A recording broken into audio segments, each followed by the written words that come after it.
नमस्कार मंडळी. सकाळी सकाळी आम्ही कुठे चाललो, तर आम्ही चाललो आईकडे, कारण आम्हाला गोंदियाला काम होतं. लवबर्डचे आमचे दाणे संपले होते, ते घ्यायला जायचं होतं. मग आता रिटर्न यायचा विचार होता, पण मग 14 एप्रिलची पण सुट्टी होती, तर म्हटलं सोमवारची शाळा गेली तर गेली, जाऊ दे, आता 2 दिवस जाऊन येऊया. असं पण भरपूर दिवस झाले की आईकडे गेलो नव्हतो, म्हणूनच आम्ही चाललो गावी. बस पण लवकरच मिळाली. जवळपास 10 मिनिटं बसची वाट बघितली असेल आणि बस पटकनच आली आणि पोहोचलो आम्ही गावी.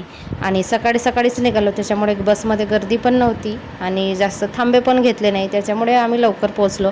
आणि रुद्रांशची मित्रमंडळी तर वाटच बघत होती. मित्रमंडळी कोण, तर ही भार्गवी, टिटू आणि बाजूचा एक मुलगा आहे तो. कारण भार्गवी, टिटू वगैरे पण इथे राहत नाही, बाहेरगावीच राहतात. रुद्रांश येणार आहे म्हणून ते आले होते, संडेची पण सुट्टी होती म्हणून ते आले होते आणि याची वाटच बघत होते खेळायसाठी. आल्या आल्या रुद्रांशने तर गाड्याचा खजिनाच काढला.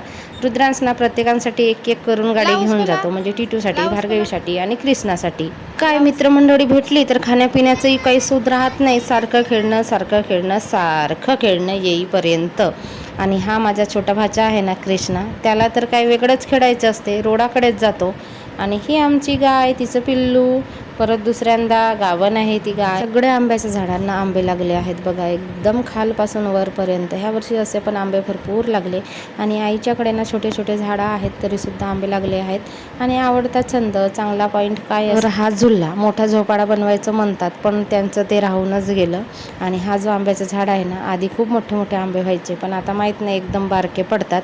आणि भार्गवी बघा सारखी झुला झुलते, त्याच्याबरोबर रुद्रांशसुद्धा. रुद्रांशला तर स्वतःहून झुलता येत नाही, भार्गवी झुलवली पाहिजे, त्याचा एक अट्टहास असतो. आणि आजचा दिवस तर यांच्या खेळण्या कुदण्यात मस्तीमध्ये गेला. गावाकडे गेल्यावर